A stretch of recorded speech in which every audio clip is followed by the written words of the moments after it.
welcome back to Entry Level Moms. This is like a really anticipated episode.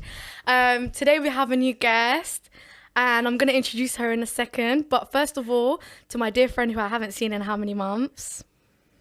Hi. It's been 2 months. It's been 2 months. Hi guys, welcome back to Entry Level Moms. If you don't know who I am, How can you not know who she is? It's Sawia.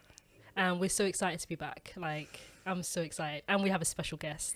We do. I'm so excited, guys. So I'm going to introduce Fatima to you guys. She is a midwife who works for the NHS. Yes, I do. Yes, the NHS. I do. Our beloved. Yeah. And I know you guys know how much we've wanted a midwife on here. Yeah. For the longest, we've wanted a midwife to come on, or a doula, or someone who has worked with pregnant women and who can basically tell us their experience from the other side. And we are super excited, super excited to have her here. So, Fatima, I'm going to let you introduce yourself. And yeah, the floor is yours. Well, my name is Fatima, guys. Hello. I've been a midwife I was a midwife. I am a midwife. I was a nurse before I was a midwife. I've always wanted to be a midwife. After speaking to, I was going to university that day, actually. That's how I got into this. I was going to university, was applying for the course, and on the course was a nurse and a midwife. She was dual trained. Ooh. And she was the one who actually told me, I think you should do nursing first, find out the anatomy first, and then go on and do the additional training for it. Mm-hmm. And that's exactly what I did. So I did the nursing course. I worked as an A&E nurse, actually. Wow. Oh my God, on A&E. A&E nurse initially, when I first qualified, and then I did 2 years of that, and then I went and trained on as a midwife. Wow. How long have you been doing the midwifery now? So I was a midwife since 2018. Wow. I know. God. It seems like it was yesterday. It does. 2020 was a blip. It took 2 of our years. It was literally a blink. A blip. And during that time, I got pregnant and had a baby. So no wonder I was depressed, bruv. Do you know what I mean? You know when someone says COVID and lockdown, they're like 3 years ago. And I'm like, 3 years ago? I'm like, it can't have been 3 years ago. It's 3 mad. years It ago. was, it was, wasn't it? It's 3 years ago. mad. It is crazy, man, when you think about it. It's insane. I don't know how we just blinked and it just disappeared. Like, It's mad. Talk to us about midwifery. How did you prefer midwifery more than nursing? The thing is, because I went into nursing with the intention of going into midwifery, but I fell in love with A&E nursing. oh. You like stress. I loved Goodness it, man. me. I proper loved it, and I. You don't like peace. You like the problems. She wants problems. I loved it so much, man. So I went, did that, and I just completely forgot that I wanted to do midwifery. Oh, wow. And I was just doing it, and then finally one of my colleagues suggested, she's like, oh, Fatima, they're doing this course, or they're doing the course for accelerated course for midwifery. I'm applying for it. And I went, that's always been my plan. Yeah. I just forgot. Oh. I forgot about it. I was just it was A&E, obviously, you know. It's It's hectic. hectic. It is That's hectic. why you forgot. I was It's I was chaotic. just trying to survive, man. Oh my God. Did that, and then obviously did the accelerated course. And I fell in love with it, man. I do genuinely love my job. I love being in a place where the woman is the strongest point in a woman's life, but the most vulnerable as well. Like, you're in that moment with them. And it's such a privilege to be in that moment and see them at the juxtaposition. Yeah. Seeing them super strong, but super like they're in need. They need help as well, and vulnerable. Yeah. And I love it. I just love it. And once the woman delivers the baby, whatever way they manage to deliver the baby, it's just how they fall in love with that baby. Oh. But you know what? The toughest part has to be like seeing them scream in pain. Because I'd be like, oh my God, I don't know how to help you. I'm sorry. Like, do you know what I mean? I'd fall But apart. after the first 2, you probably just be like, ah. You get used to it, I guess. I don't know. No, the thing is, I've never been affected by it. No way. No, I've never been affected. Maybe A&E might have like prepped me for it. Maybe. Traumatized you to the point where, you know, you're Because desensitized. Maybe actually makes sense now. But no, it was just, I just always was there for them because I've always been, I thought I've always been an empath.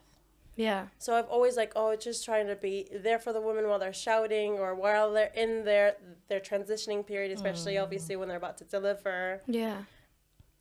But no, it's not really affected me to the point where I can't do my job. It's just something I know it's a part of my job. It It's comes something, with it. yeah, it comes with it. So I'm not too stressed about it. How was your experience, like the first like birth that you experienced? How was that like? That was Ooh, insane. that's a good question. Yeah, Yeah. the first. So my first ever experience of a birth was my nephew. Okay. Were My you the nephew- birthing partner? I was the birthing partner. Oh. I wasn't intentionally. It was like Fatima, she's a nurse, she works there. No, it Like wasn't that? even. I wasn't even at the hospital I was working at. So my Oh. sister-in-law was in labor. She went into labor after like 4:00 in the morning. Her waters broke. She didn't tell anyone. She was like contracting like a G. Didn't say anything to anyone. And finally, when obviously the contractions got so intense, that's when she started telling everyone. Yeah. It's like around about 6:00. Rushed her to the not the airport, obviously. What am I saying? The baby's gonna fly out. Maybe. I rushed her to the hospital, ran to the room, like the assessment unit. My brother was like, "Oh, is there still enough time to pray?" He went downstairs to go pray Fajr. When he missed the birth of his child. Yeah. Crazy, crazy, crazy. Yeah, Bless him. I would punch him up though. If that was me. Oh, here's another one. They're talking about punching. Love that. I'd be like, yo, mashallah, but She honestly, because I said to her, I was telling my sister, and I was like, I'm gonna go into the room with you. He's taking this pic. no, but that's the vibe Mashallah, that she was innit, giving. No, mashallah, tabarakallah, but like, yo, you just missed it, man. No, I just came in, and Oh then my honestly, God. when I was in the room, she didn't have enough time to even transfer from the chair to the bed, Oh my goodness. and the baby was out. Damn. Baby was out in like 5 minutes flat, man.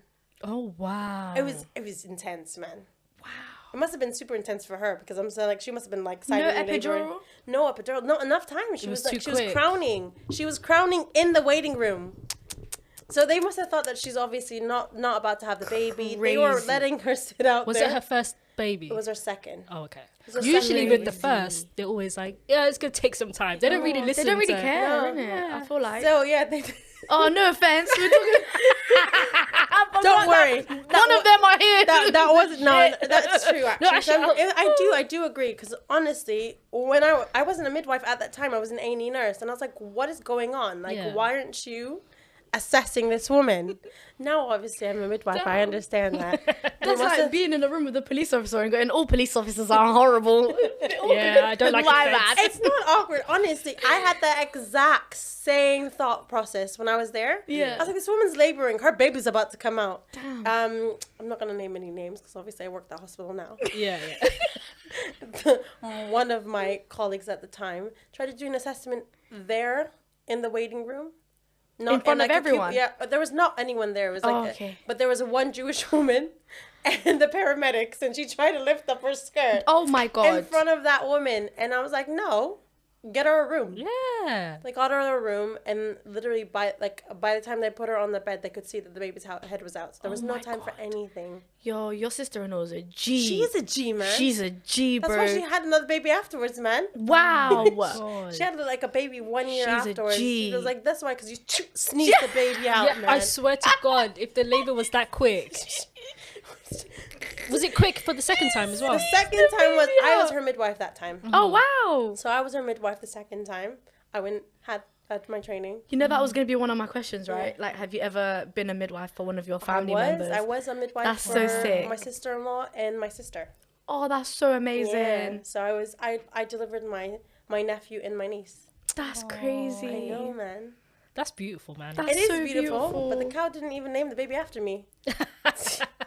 I was like, okay, I delivered your baby. You didn't have a tear. I did everything that I should have done. What's her name? Name her baby after me. And she said, no. I was like, give me the middle name even. Like, Oh, just no, the not middle- even the middle name? Not even the middle name, man. Her name is Mulki. Damn. Completely different to Fatima. Mulki. Well, I'm not going to insult that because that's my auntie's name, okay? So she named it after her mother, okay? So I'm going to be really, really, really nice. But yeah, No, wasn't happy at the time. Damn. I was like, how dare you, man? You still have time. 42 days. Oh my You god. still could change it. It's not legal until the paperwork goes through. For real. Well, I can imagine like being a midwife. You've got like family members that are like, yo, you're gonna come to my birth, yeah? Another my person, you're gonna be on my God. birth, yeah? You're gonna help me out, yeah? You're gonna help me give birth to my kid, yeah? I don't Yeah. think, and no one's actually said that to me because I don't think anyone wants me to see their. Can I say? Yes, of course you can. They're pom pom. No one that wants. bring life. No one wants me Yeah, to you see can- their you can say pom that. pom. And my sister-in-law till this day was That's like, "Do you remember?" And I was like, "How many pom poms have I seen?" And then I can see. I can't remember yours. I can't remember. I don't remember mine. If you were to show me a picture of my vagina right now, I would not be able to tell you that's my vagina. Line them up. I swear, if you line up 5 of them and be like, "Pick out your own," I was like, "Maybe that one." A vagina lineup. I would not be able to tell you. How many You vaginas see- do I see in my How in my- many do in you my see profession? every day? In my profession, over the years, how many have I seen? Oh my So god. on a that's day-to-day- hilarious. Yeah. On a day to day, do you... She said I see She all said the pom. lineup. Sorry, guys, that's not the official term. It's vagina. I'm sorry. Any of my friends see this? That's so funny. I don't want this girl to lose her job.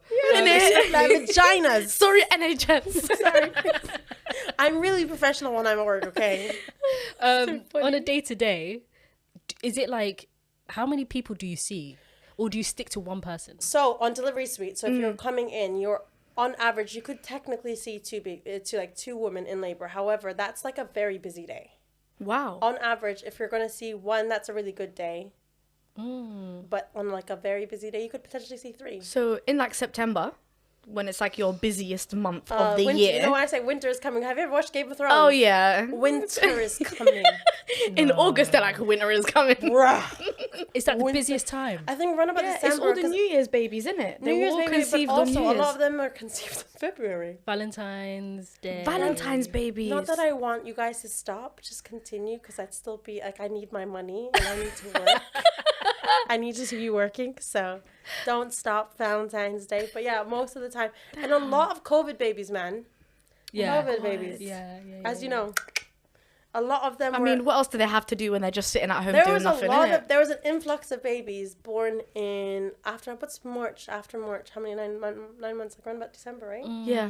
There was an influx My of babies born at that God. time. A lot of people are probably thinking we're all gonna die. Let's just You might as well. Let's might procreate. as well. Yeah, like we could be working from home. Since we're Might as gonna well be at raise kids. home, you might as well be pregnant. Yeah, might as well You raise don't kids. have to go outside at Yeah, least, yeah, you yeah. know? But yeah, man, there was a lot of babies born during COVID. Or, That's crazy. Yeah, 9 months after the first lockdown. Yeah, that's crazy. COVID did a lot. It gave us a lot of babies and a lot of divorces. That's what COVID did. Oh, yeah. I don't know why I'm laughing at that. Sorry, guys. Sorry. No, because when you're spending a lot of time with your It's partner, intense, man. it happens, isn't it? A lot of divorces. A It lot of is divorces. intense. I can understand. Mm. I was lucky. One of the lucky people who didn't have to stay at home. Oh yeah, because Yeah. you're a key worker. Yeah, I was a key worker. I was working That's every tough, day. though. That's That's tough. crazy. You were going Did in they the have hospitals. like PPE and all of those? Like there was a shortage, wasn't I would there? like to say How that bad they was did. it? I was initially I was working in community when the first lockdown happened. So I was doing combined. So I was doing 2 weeks in community, 2 weeks in the hospital because I wanted a bit of both. I wanted to work in the hospital and I wanted continuity. I wanted to caseload women. I had 70 women. I was hoping that I would be able to deliver them. But yeah, it was insane. Like we would go out into people's houses with just like an apron and like a mask, not like an FFP one, just like a face mask. I remember one time I went to go see someone who was COVID positive and I had none of the gear. No. Yeah, man. Did you get COVID? I did get COVID, Damn. but I got it before I actually went to work because I think I got it from my mom. Damn. Oh my god. Oh no. Yeah, before COVID became like a thing. Yeah. My mom was really unwell. I was at home for 2 weeks because I was on annual leave. I was just on annual leave. It just happened to fall that way. My mom was unwell. I was looking after her, and I didn't notice at the time that I didn't have any sense of smell. Yeah. Oh, Sis, no. I went back to work, and I was like, I spray Alien. I don't spray quite liberally. I spray like 1 or 2 because it's quite strong. It is, yeah. It lasts for like 3 weeks. Yeah. Sprayed once. I was like, what? What is this? Sprayed 20 times. Oh my God. They could smell you all the way from I the entrance. I sprayed myself 20 times, and I was like, there must be something wrong with this. It's defected. Oh, no. My sister bought me another bottle for my birthday. It was a sealed one.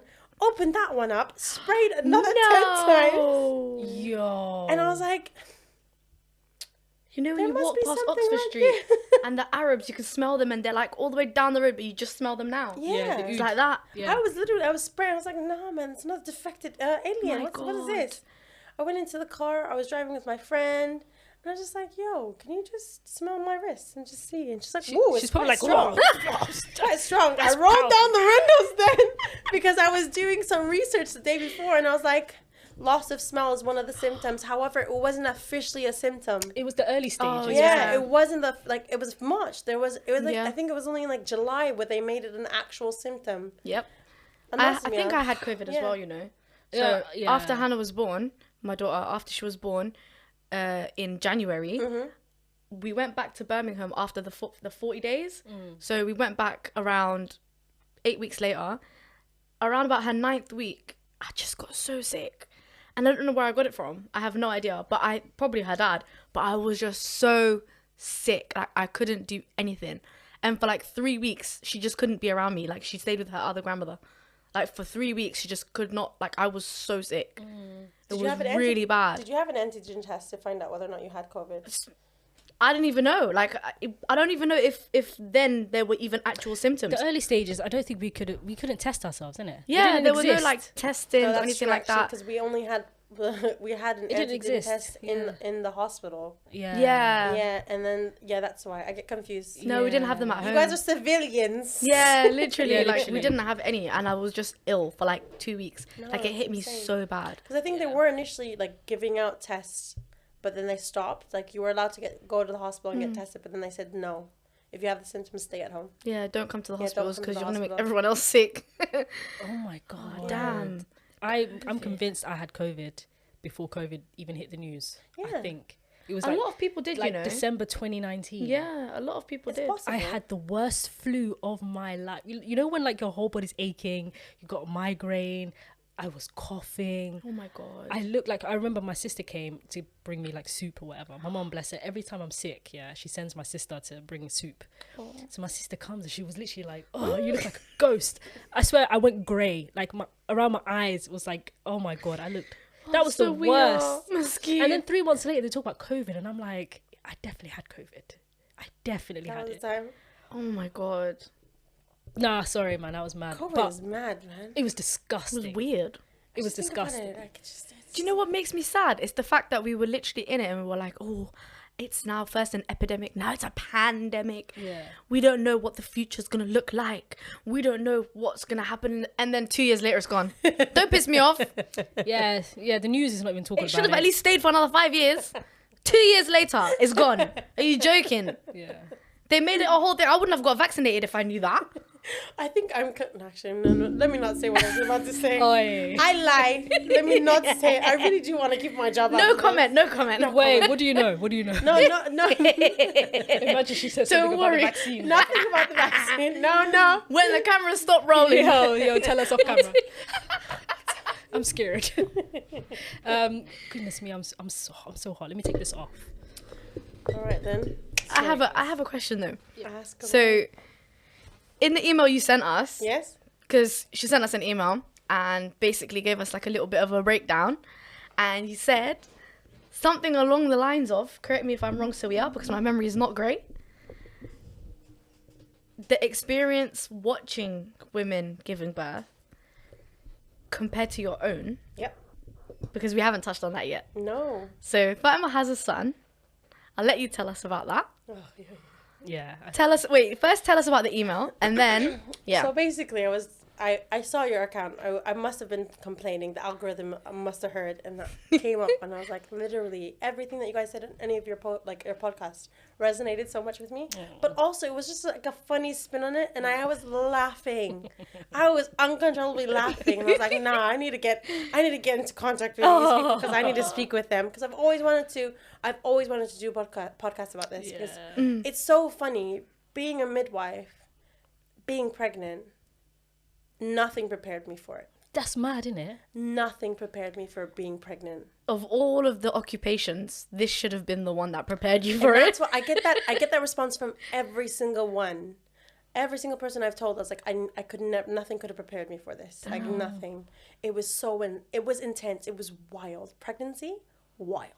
Okay, tell us about your first trimester. My first trimester was disgusting, man. How bad? Hyperemesis. Ooh. You guys know about it. You guys talked about it. Touched base on it. I had hyperemesis. It was. And you were still working in that. I wasn't. Oh, okay. I couldn't. I was physically incapable of moving. I was so weak. So like. So low as well. Like it really messed up with my The psyche. hormones, Yeah, I was so depressed. For 3 months, like I was literally bedridden. Not bedridden because like I had to be bedridden. Bedridden because like I physically couldn't get up, and there was no one around. My mom and dad weren't around at the time. My partner, my father, my son's father was at work, and so I was at home, physically incapable of getting up because I got dizzy, and I was just scared to get up because I was like, if I get up and I fall down, no one's going to be here until like 5 or 6. Yeah. So I was fermenting in my sweat, guys, and I could physically smell myself. Won a shower because I attempted to shower once and I got so dizzy. Oh no. I mean, this is not safe. Yeah. So for like 13 weeks, just like that. Yo. And the That's vomiting. really tough. Vomiting. And I think is How are you I making wanted it to the vomit. bathroom? I wanted to vomit. I had the sick balls, man. I brought them from work. Oh, yeah. Oh, you smart. I brought them from work. Man. She's smart. She said. I brought them She from said, work. I'm Rub leaving. this England. I'm leaving here with some. Did I brought them from work. I was. you see that video, Denzel Washington? I'm leaving here with some. I'm leaving here with some. Yes, I do. I'm like, I'm leaving here with something. You know what I mean? I'm from around the way. I'm leaving with something. I do know what you're talking So about. where's now. the meme queen? I love it. Yo, I have to reference I love everything. it, I love I'm it. so sorry. Continue. No, I want to laugh. I can only live Oh. through laughing, man. sorry. I look back on it now, and I can actually look back on it and obviously not have any kind of emotional Yeah. feelings towards it. At the time, I was so stuck in that dark place. I had the same thing, except I didn't have the hyperemesis. Like, I was nauseous, like, as fuck the whole time. Every time I moved, it was like I wanted to throw up. But, like, the actual throwing up only happened, like, 3 times throughout the pregnancy. And that was when we did long car journeys and when, like, it was Ramadan, so, like, we'd go to his mum's house and she'd be, like, frying samosas, and then I'd walk in and be like, and then I'd walk straight back out. I'd be like, I'm not staying here, take me back home right now. Like, it was bad. The smell of onions. Oh please, my tell me. god, the smell of oil, Oil. hot oil, the smell of onions, the smell of anything. Like, for like the first 3 months, I was also bedridden. Like, I was literally bed, toilet, down the stairs, make a sandwich. Bed, toilet, downstairs, make a sandwich. That was it. I couldn't eat anything other than a cheese sandwich with tomatoes and cucumbers. And I think I ate that every day for like 8 weeks. 8, maybe more than 8 weeks, wallahi. I think it was more than Nausea is 8 the weeks. worst. You know, I'd rather vomit. I prefer horrible. to vomit. Vomiting is I would like rather you- vomit as well. Because to be I honest. felt relief I after hate vomiting. vomiting. However, the nauseous feeling afterwards, that constant, that was hell. It was really hell. I was had hell? that the whole 9 months. Like, literally the whole 9 months. Astaghfirullah. Wallahi. Like, I had that. That's what I said. I only vomited 3 times. The whole of the 9 months. The though. whole 9 months. One time we were on the motorway, and then I was like, please, I need to go toilet. Please go to the service station. I walked down into the service station. The smell of KFC slapped me. It was like KFC mixed with like Subway, mixed with like, I don't know what else. It was like everything mixed with like people's sweat, and like, oh, it was so bad. It just slapped me. I went into the toilet. The whole place heard me vomit. The whole place was just like down the toilet. It was so bad. Sorry to anyone who gags after hearing people gagging. My bad. Projectile. Yeah, it was so That's bad. bad. But then after, I was like, oh, I feel great. I walked out of that service station like, yeah, I feel great. Let me drink some water. I feel much better. In it. So you did feel better after like vomiting, right? Oh, but only 3 times. The whole of the rest of the 9 months, I was just constantly nauseous. I don't know if I could survive. It was really bad. That's horrible. The I feeling don't of think nausea. Like, you know when you feel like... The you know when acid. your spit, your saliva starts to thicken. Oh, yeah. Like when you're nauseated and you're just You like, know, that's your body telling you're about to throw up. yeah. But then it just stops. But that's torture. And then it's though. like that constantly. Yeah, that's I torture. I know when I'm about to throw up, and it's like I'll get a whole mouth full of saliva, but it won't even be like the thick saliva. It'll be the thin saliva, but like it's all coming out from, you know, underneath my tongue, from that gland underneath my tongue. And it just kept coming, and I was like, oh shit, I'm gonna throw up. And then I'd be like preparing myself. I'm like, nothing. That's torture. Nothing. The Goodness whole 9 months. No, I don't think I could live. So did it get better for you then after So I the think first trimester? like after the first trimester, I was like, no, I was scared. I have a cousin who literally had like hyperemesis throughout her pregnancy up until she didn't put on. My cousin too. Yeah, she didn't put on weight. She had lost to go weight. to get a drip. She lost weight she lost a during her lot of pregnancy. weight. So I was like, I remember, funnily enough, crazy person that I am. I was like, when I saw her, I was like, I would love to have your sickness when I'm pregnant. Oh my Lose god. weight, you know, come out looking hella nice. Oh my, you cursed yourself. I ate my words, man. Oh I my was God. so angry with myself, and I was like, I literally was crying. I was like, I cannot believe I wish this on myself. What idiot? Oh my god. What idiot would say that just to lose a couple pounds? I would take the pounds. I am taking the pounds. They're still there. It was horrible. Horrible. So around about week 15, I just was uncontrollably vomiting. Damn. Severely dehydrated. Called the ambulance. I was like, listen, I called actually 111. I was like, listen, I'm severely dehydrated. I know I can feel it. My lips were like cracked. Oh my god. That's the first sign. Yeah, I was like, I know I'm peripherally, I can see I'm dehydrated. I need someone. I was like, I need fluids and stuff. And they're like, we're sending an ambulance. I was like, don't send the ambulance, I'll go. But they ended up sending an ambulance. I came, and they put me on in the corridor to give me like fluids. And they gave me anti-sickness. And I don't know what it did. Made me feel like I was just so weird. Like I couldn't feel comfortable. I just kept on moving around. Immediately, I was just like, there's something not right. The doctor came and was like, do you want a bed? I was like, yeah, I can't sit here. They were putting the fluids at the time. I was like, I wanted to pull off the fluids so that I could go home. Because the anti-sickness immediately reacted. It did something to me. I can't explain it. It just made me feel weird.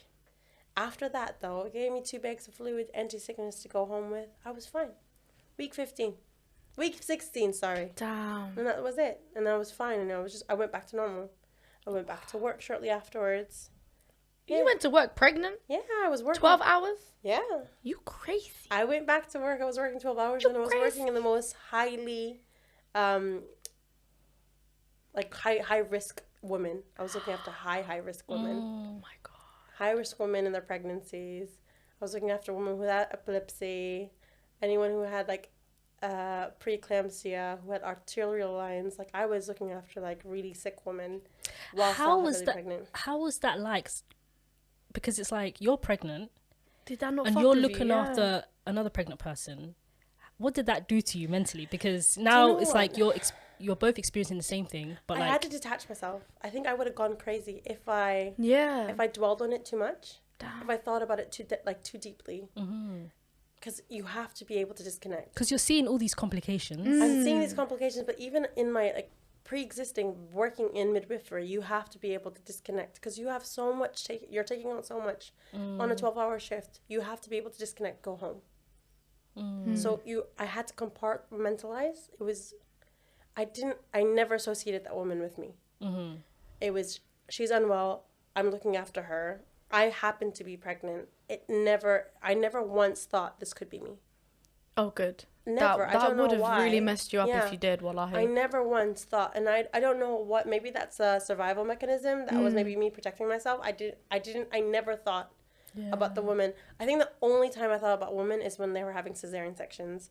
If they were laboring for 12 hours after a 12-hour shift and they had to have a cesarean section. I'm getting PTSD. Because that's exactly what happened to me. No. Yeah. We'll get to that in a second. Yeah. But when you see women screaming in pain and stuff and you're also pregnant, were you still able to just... Did you not think to yourself, shit, this is me in a couple of months? This is waiting for me. Never. No way. Never. Wow. I would have been there I think, shit. again, it must have been a survival instinct. Yeah. I must have been self-preservation because I'm if I ever thought about it or internalized any of that, it would have really messed me up. Yeah. Yeah, that's true. And I didn't ever think about it. I was just like, whatever. I think I was open to anything. Because I've seen so many different labors, seeing so many different experiences between women. I was like, I know I can't predict. Yeah, I can't predict what would happen to me. So I'm just like, I'm ready for anything. Damn. Yeah. When did you stop working? I was 36 weeks. Wow! Bro, yes. You're crazy. I worked until I was 36 weeks, yeah. What year was this? Last year. Last year, of course. Yeah. So, yeah. I worked until I was 36 weeks and then took 4 weeks off. Wow. Yeah. Just 4 weeks. 4 weeks off. I had 2 weeks of annual leave and then I went on my mat leave. Oh, okay. Yeah. Oh my god. Did you give birth in the hospital that you work at? I did. Yeah? I did. Crazy experience, man. With your colleagues? Oh, yeah, they saw me naked. That's so awkward, you know. I have seen your vagina. Like, you're looking at my vagina, and then it's like, yeah, see you at work in a couple of You weeks. know what? Thankfully, you haven't seen me for like thanks, another innit? year. I'm like, yeah. But so funny, to be fair, actually. Oh. Think about it too much. So there was this one doctor who works there. Yeah. And I have the biggest crush on him. I call him my man. Like I look at Work him. husband. Yeah, Listen, don't let HR see he's this. a work husband, but he didn't know it at the time, innit? Don't let HR see this. And I wanted to write exactly. I wanted to write on my birth preferences, be like, under no circumstances is this doctor supposed to do my cesarean section. He did your cesarean section. Cesarean section. And I remember at the time, this is so crazy that I actually said this. And I look back at it and I'm like, I must have been completely delirious. Yeah. I was contracting for 60 hours, guys, by the way. I was in labor. 60. I was in labor. I was having contractions for 48 hours before I came into the hospital.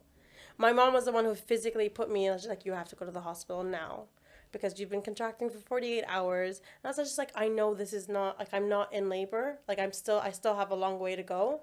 I know it. I know, because I know I've seen women. I was like, this is not it. Oh my god. And I knew as soon as I go to the hospital, I was like, that's it. Things will happen. You will know when someone's like in Yeah. active labor. I was like, no, I'm not. I still have time, Mom. But Mom was like, you have to go because you've been contracting for 48 hours. Did your waters break? Bruh. I went in. They told me 1 centimeter. You're joking. Seriously. Oh, I would have been pissed the fuck I off. was Oh my crying. god. I literally was, I just started sobbing. I literally just started You were thinking, crying. I've got a long way to go. Because I knew it. And I was like, I was contracting for 48 hours. I had a sweep prior to that. I had a sweep. I asked It's for a not thought sweep. the worst thing ever. No, I had 6. You had 6 sweeps. Oh my god, I couldn't even do 2. I think the only worst one was when I got it from one of the aunties that work in the assessment. I was dying when she gave it to me. I was like, please stop now. Oh my. I was in so much pain, but it was fine. Sis. Yeah, man. The sweeps were alright, bro. They're One alright, day- man. I must be a oh sucker my for like god. this. I was like, I probably would have been alright with the labor. I don't know.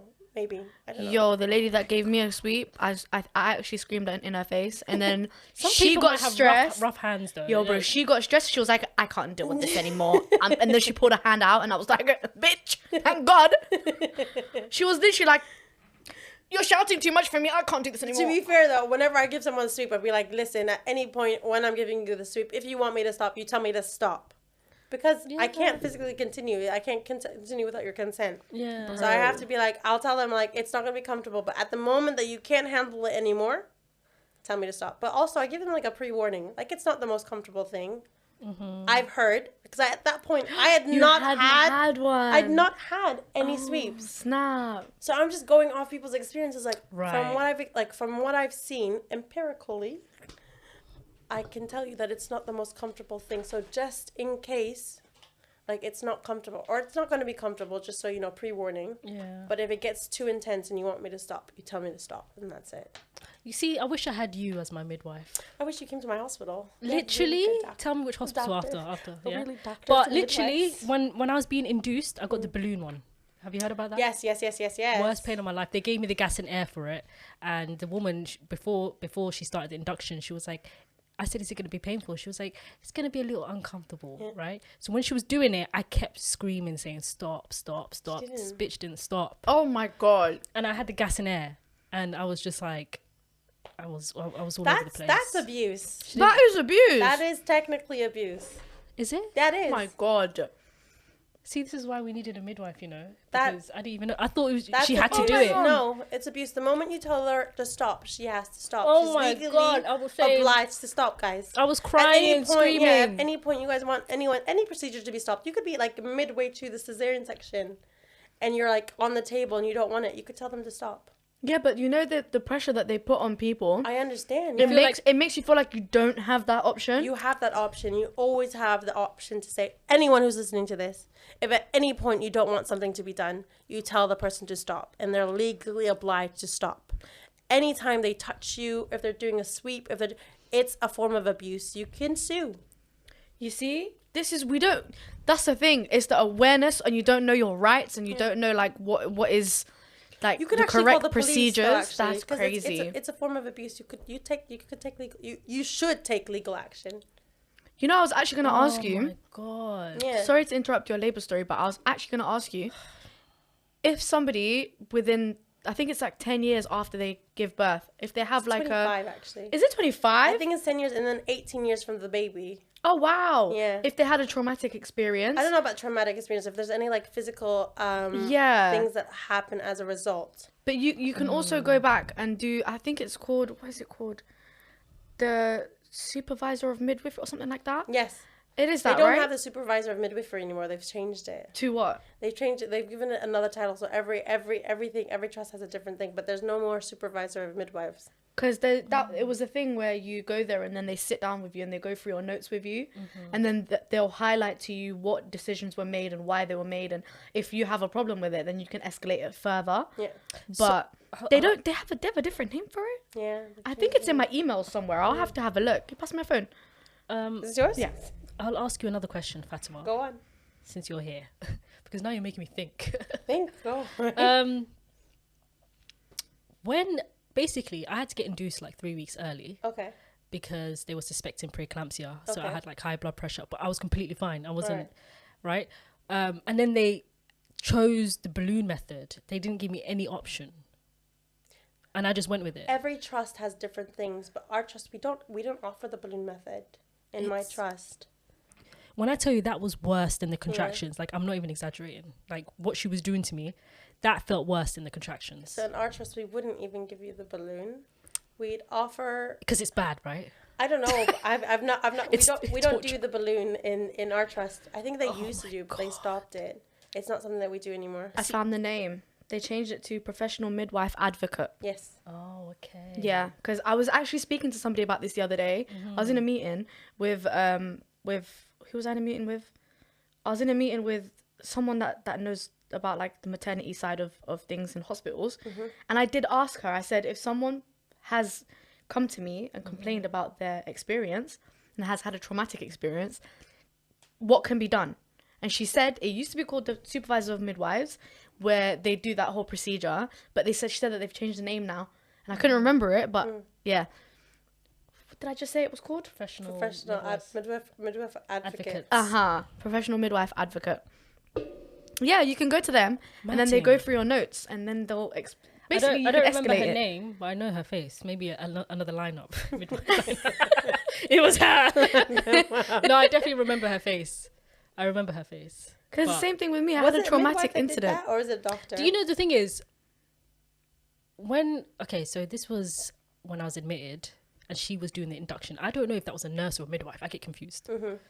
But You'll never remember that though, I don't unless you know remember. these people. You know what I mean? Like in terms of like who the doctor is and this and that, like I don't know. And so in our trust, and again, I'm not gonna hype it up or anything because everyone's wearing scrubs, so it's difficult for you to identify Yeah. the person's position.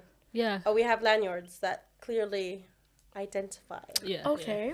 Each one is so a doctor has like a red lanyard and it says doctor clearly on it. Oh wow. Okay. The midwives have it says midwife and it's in like fuchsia, like or not even fuchsia, it's fuchsia, like pink, very very like highlighter pink. From student midwives, we've even obviously changed the student midwives to the years. So if they're the first year, they're wearing a different color, and it says student midwife. So everything is clearly identifiable because I think Yeah. someone made a complaint that they couldn't or they didn't know who was who, Yeah. Okay. whom was who. Even in some trusts, like every like rank has a different color scrubs. So like the doctors will wear that like the dark blue scrubs. In our trust, everyone wears the same color scrubs. Okay. So that's why it was difficult for that person to identify who was who. That's Who was crazy. who. Whom was who? Yeah, I'm gonna need a Who line. was whom? Whom was who? No, but I didn't know that was classified as abuse. That's Yeah, I didn't know that either. You've literally taught me something new. I It's honestly crazy. like. I didn't think anything of it. I was like, she's just doing her job.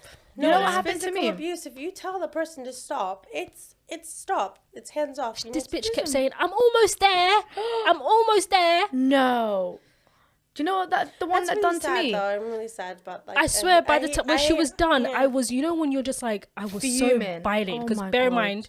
mind, even my contraction didn't start at that point. I was chilling, so when she did that, I was thinking, is this how bad it's gonna be? Like, if the induction is this bad, then the labor is just gonna get worse. But then once I started having contractions, I was like, nah, what she did was more painful. Damn. Yeah. Do you know what they did to me? You know the injection to get your placenta out? Yeah. The one that makes it come out faster. She had the needle in her hand. I was like, I'm just gonna give you the injection for the I don't know what it's called. Placenta. Yeah, and then I said to her, I've written on my thing that I don't want that. Like, I don't want it. And then she was like, oh, I'm just gonna give it to you anyway. And then gave it to me. Yeah. We gave birth. Yeah. Did we give birth in the same hospital? I gave birth in Chelsea, Westminster. Yeah, we did give birth in the same That's hospital. insane. We did give birth in the same hospital. Chelsea It's the hospital. West. God damn. That's man. I'm sorry. I'm Imagine really, if she worked there. Wouldn't that be mad? No. But Oh my that's god, that would be insane. hilarious, wouldn't it? That would. I wouldn't have come probably. Self-preservation. No, honestly, that's insane. I can't think. We always have to consent people. Like, That's crazy. I man. literally looked at her and I said no. And then she just did it anyway. And I remember sitting there after she'd put it. And then they were like pulling out my placenta like this. Like they were literally pulling the umbilical cord. Also, as well, nobody asked me if I wanted to wait for the cord clamping. Nobody asked me. Nobody asked me if I wanted to like give it 5 minutes. As soon as she was out, cord clamped, he cut the cord. Like it all just happened so fast. I was just like, before I could even, it was done. the thing is, women have to advocate, and a lot of the time, I think people get away with not respecting the woman. I'm really sorry to say this, but obviously not respecting their wishes because they get women who just won't advocate for themselves. They don't know. Yeah, but they don't Yeah. know, Yeah. you know? They don't have It's true. the what's it called? The knowledge to know their That's rights. really Like they just sad, don't yeah. it's just I feel like they think that because they don't work in that field and they're not midwives or doctors And they're that not knowledgeable. yeah, they just obviously, don't know yeah. what the procedure is. Maybe they don't have anyone to ask. It's like I I was think- thinking, Yeah. I don't know anyone who has a business, like in my family. I don't know anybody who runs a business. So if I wanted to start a business, who would I ask? You know, it's sort of like that. Like some of these people have never, like, even they're just scared to even like ask. Do you know the distrust between the BAME community and Yeah. doctors in That's what I was general? about to say as well. Is a lot of that tends to fall on ethnic minorities as well, Mm. because as ethnic minorities, we sometimes don't speak the language, so they just get away with doing whatever. And we're the most at risk of like having the most complicated deliveries. Yeah. And I feel really sad. Like, it makes me sad to hear that you didn't want it and then continued, and you got physiological third stage. You didn't get a physiological third stage. You had an active third stage after specifically telling her not to. Like, these are both acts of abuse. Like, you both could make a complaint. And I'm pretty sure, like, I don't know what the hospital does, but if they have the electronic records, you possibly could find out who it was, and then just speak with people and have like a debrief. Yeah. Like, my hospital always, like, if you have a traumatic experience, we offer debrief. I really wish I said to them, Me too. Do I have options? No, but I think you can. There's still, so many Sylvia. ways you can induce me. Yeah. Bruv. Like, there's so many ways. Oh, I Why thought do you they meant- have to choose the... I thought you meant options as in now to talk about it, but there's Oh, so many yeah. different ways. Yeah, I had the induction. pessary that they put a pessary inside me, and then literally 20 minutes later I was contracting. Like, Like plop out by itself, or does someone have to no, pull it out? someone had to take it out, and it hurt to take it out as well. Yeah. Someone had to fully take it out. It was so bad. I've heard about IV ones, IV Yeah. induction. Yeah, the So IV. we have the we offer the IV inductions. I would rather have that. Is it like different hospitals offer different things? Yeah. Why is that?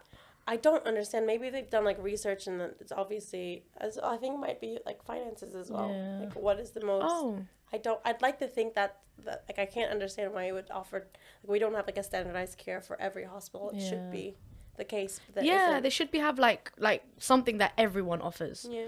Why is it like some people go somewhere and they get the balloon, and some people go somewhere else and they get the I can't- pessary? And I can't understand. Maybe But we I gave know. birth in I the know. same Maybe place. they did research and That's they found weird. it. Yeah. We gave birth in the same so hospital. why did they give you the balloon and they gave me the pessary? Mine was more like it was like an emergency situation. Oh. So I guess they just like allocated, or they Does- just assigned Does the an balloon induction to me. is it faster? So wait, what happened with yours? Like specifically, if you don't want me, like if Oh, does it how I cause- got induced? Yeah, like why did it happen? If you don't mind me asking. Oh, the You said preeclampsia. yes. Yeah. So I had the calmest pregnancy, no Mhm. nausea, nothing. It was, alhamdulillah, it was like I was chilling, right? And then when I got to 36 weeks, I just went to my normal routine midwife appointment, and she checked my blood pressure. She was like, "Yeah, your blood pressure's pretty high." She took some bloods, and then she was like, "Go and do a urine sample." Yeah. So I went to pee, came back. She's checking my urine, and she was like, "You have a lot of protein in there." Okay. And she goes, "Before you go, could you please give me another sample if you can?"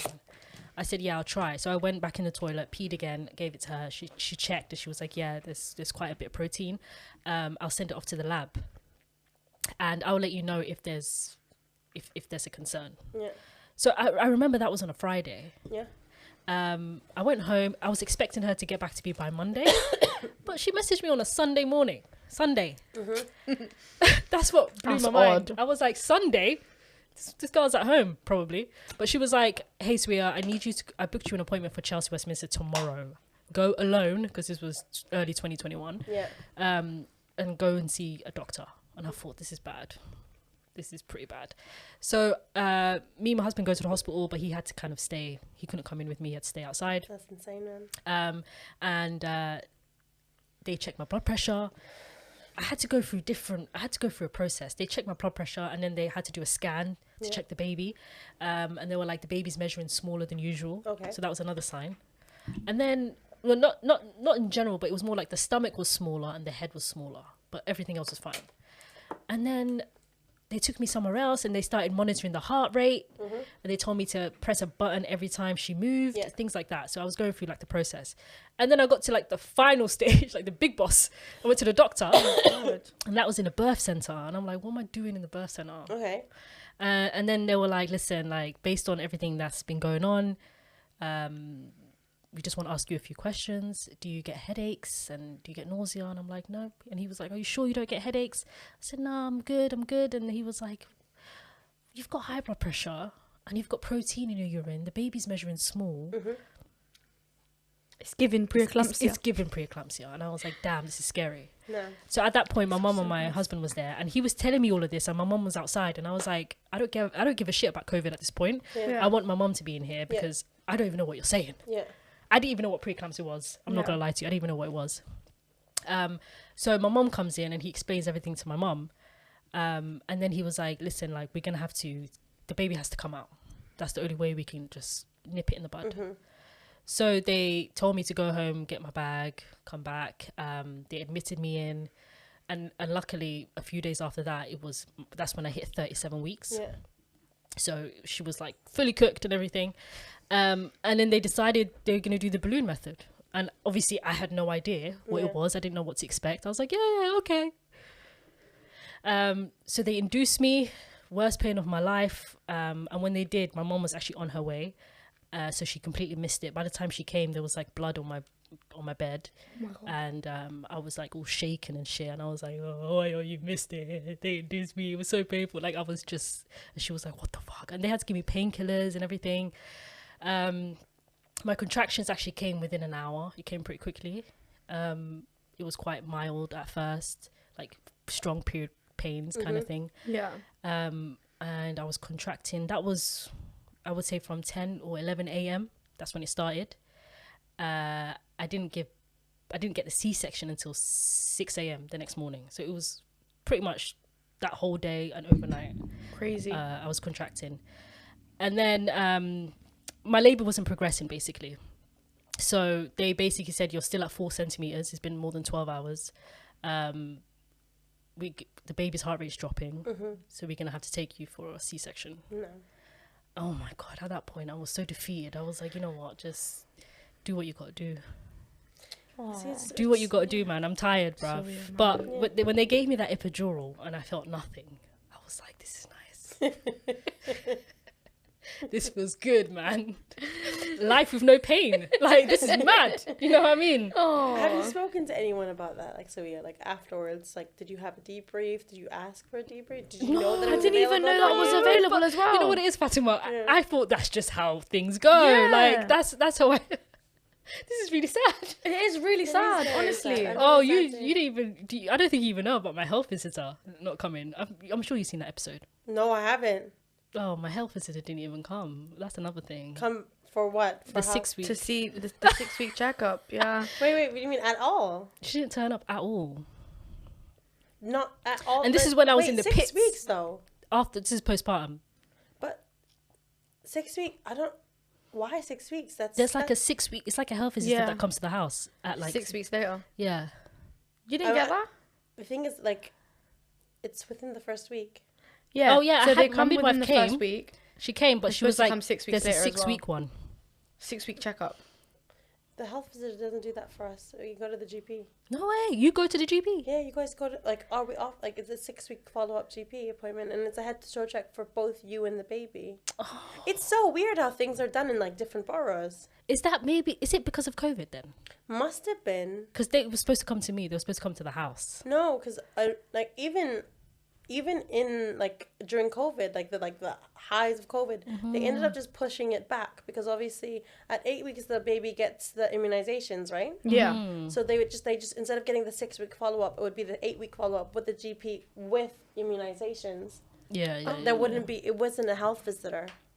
The health visitor would see you, Yeah. but that's within like way before 6 weeks. It's funny how things work in different boroughs. Like I never knew how this is how things were. But like the health visitor is there, but that's the health visitor is there throughout, obviously. But not the 6 week. The 6 weeks is the GP. You get like a full MOT, I say, for both baby and mom. That's crazy. That is like it is weird hearing this. Like I did like a Jeep like Yeah, they were telling me they were going to come to my house and everything. And at that point, I was like, I was in the pits. I was like deep into depression. Trenches. I was in the trenches. Like, Oh, you as well. ditto, man. the first my first God. couple of Ditto. months was the worst. Yeah, man. Ditto. Yeah. There's like a pre-pregnancy, like prenatal depression. Like I feel like that's what you had as well. So I had the same thing. So I was on the perinatal mental health team before I had a baby. Do you think the prenatal, because obviously I didn't experience nausea, but do you think the nausea was a big factor of how I you think felt? so. Obviously, that like it did because I'm a person who's quite active, who does things for herself, and not being able to do like the daily things, like the day-to-day things, really messed me up psychologically. Yeah. Not being able to get up and bathe myself was really traumatic. And then I was under the perinatal mental health team. I think my GP was really good, actually. Identified it, made the referral. Almost immediately, I got like a call back within like a day or two. So props to my GP. He did such a good job, honestly. She called me. I was seen by a psychiatrist. She put me under antidepressants. So I was under antidepressants, sertraline. And then I slowly weaned myself off when I could see my mood was getting better, and that was fine. Yeah. And then I stopped taking it, I think, around about 6 months. Do you know there's a whole thing about antidepressants in the Somali community?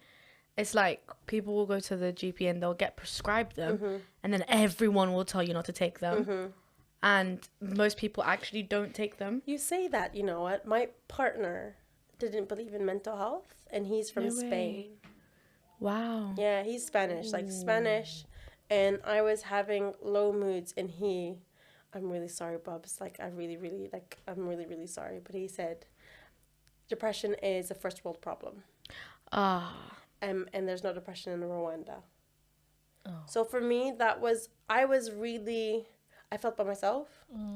I felt really, really isolated, and I felt I had a good support system with like my friends, but I really wanted him to understand. Because he's there with you day to day. Yeah, I really wanted him to understand it, and he was just trying to be like, come on, you'll be fine. We'll just like, and he thought like we could just like snap out of it. Yeah. And it wasn't that. It didn't. It wasn't like a snap of the fingers and everything was all right, which was really, I think, hard for him to process. But I think he has a better understanding now.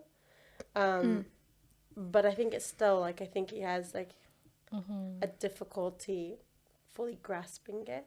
I really had like severe depression postnatally as well. I didn't have the aha moment when you I had a cesarean section as well, by the way, guys. Just in case anyone wants to know, I was in labor for 60 hours. I only became 1 centimeter. I didn't dilate above 1 centimeter, and I already knew what was already going to happen. I could see the CTG. CTG is like what they do is they monitor the baby. That's crazy. You're laying there. You're looking at all these. You can understand know everything that's everything. going Like, I knew That's what was going to happen crazy. before. Yeah. I could see it, and I was like, okay, and they're going to stop. That's mad. Because I was on the hormone drip rather than the balloon. I was on the hormone drip. I knew that they were going to stop the hormone drip because baby was having like deep heart, like dropping of the heart. D cells is what we call them. D cells. And then it would recover, which is indicative of like a cord around the neck. Yeah. So you were recovered, but I just knew it. So I had the cesarean section. At this point, I was just exhausted. The anesthetic doctor kept on trying to wake me up. I was sleeping during the procedure. And he's just like, Fatima, and I was just like, I just want to sleep. I'm tired. Yeah. They brought out the baby. I looked at him. He was fine. And I was just like, I didn't feel anything. Me too. I felt very detached from him. It was just, I was going through the motions. Like, I wanted to seem outwardly outwardly. Otherworldly. I wanted to see outwardly like I was all right, and like I wanted to seem, oh, I love my baby, but I was just like, I don't. And I could see my partner loved it. Like, he fully just started sobbing. So I was like, you know what? You'll love him enough for the both of us until I This saw is exactly myself my out. story, man. My husband was in tears. Yeah, he was sobbing. And I was like, I'm glad. Please, one of us has to cry, fam. Yeah, like, he was sobbing. Mine had dry eyes. I'll show you guys the pictures afterwards. He was like sobbing. And I looked at him. I saw him, not one tear. Like, I was just dry. Like, but do you know what it is, sis? It's so easy for men to stand there and cry. Is it? Look, think about it. We just went through the most traumatic pain. We're out of it. Sometimes our emotions are not even there. This guy just witnessed his child. Like, he didn't need to do shit for the last 9 months, but he just witnessed his child come into this world, and he's like, oh, I'm so happy. No stress, no struggle. Do you get what I'm saying? And the woman's just sitting there like, I don't think that's she's the just reason why half, they she's cry, half you know? dead. Sorry, No, I think, I'm just I saying, think like, that for they the probably woman- look at it like, oh my God, after all of this, look at how small you are, and you're half me, and legacy continues. We've just gone through all of this, and I don't know, legacy literally continues. man.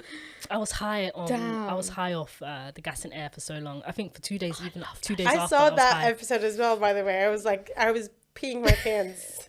So I had the same thing. Please, can I steal one? My mom, so I was on gas and air with the hormone drip for 2 hours without any epidural. Oh my God. And it was the most intense pain I've ever felt in my whole entire life. It was so insane. And I was like puffing on that gas like no one's business. And I was like, Mama, you love me. Mama. And obviously your voice goes really deep after that. You sound like Darth Vader. Mama. And then my mom was like, take the gas away from her. I was like, no! She said she was singing a Queen song. She said, Mama, ooh. Didn't mean to make you cry. I'm super competitive as well. So I remember asking my mom during like the high, am I better than my sister? Oh, wow. In the middle of it? Yes. I was like, Mama, am I coping with the pain better than her? Oh, I'm my not going to say her name because God. I love her so much. I really, really love you. Don't judge me, please. I love you. Love you, sister. If your mom hasn't told her already. I mean, she hasn't, so. Oh, But I was just like, I was telling my mom, I was like, am I doing better than her? Oh, bless And you. I was just so like paranoid. My mom, I was bad. And then my mom was trying to like forcibly remove the gas. Did you try? like not having the gas and seeing what it would feel like without it. It was horrible. Oh my, it was insane. I wanted to slap myself and punch myself. Why the fuck did I just do that? I was so upset at myself, you know. After I was like, I learned my lesson. I needed one time. I learned my lesson. I remember. You know what? You just reminded me actually, because I remember when I was feeling so nauseous. Yeah. And I remember all the appointments. I had antenatal appointments with women, and I was like, they're complaining to me about being nauseous. And I was like, take the antiemetics. And I remember I was taking the anti-sickness, and nothing was helping me. And I remember just like, I remember before I had a baby, I was like, well, there's not much I can do. If I could go back in time and punch myself in the throat, I would have punched myself in the throat. I swear. I would have punched every single midwife who said that, because I was like, I can't believe this is what women were going through. All that time. And me, I'm like, meh.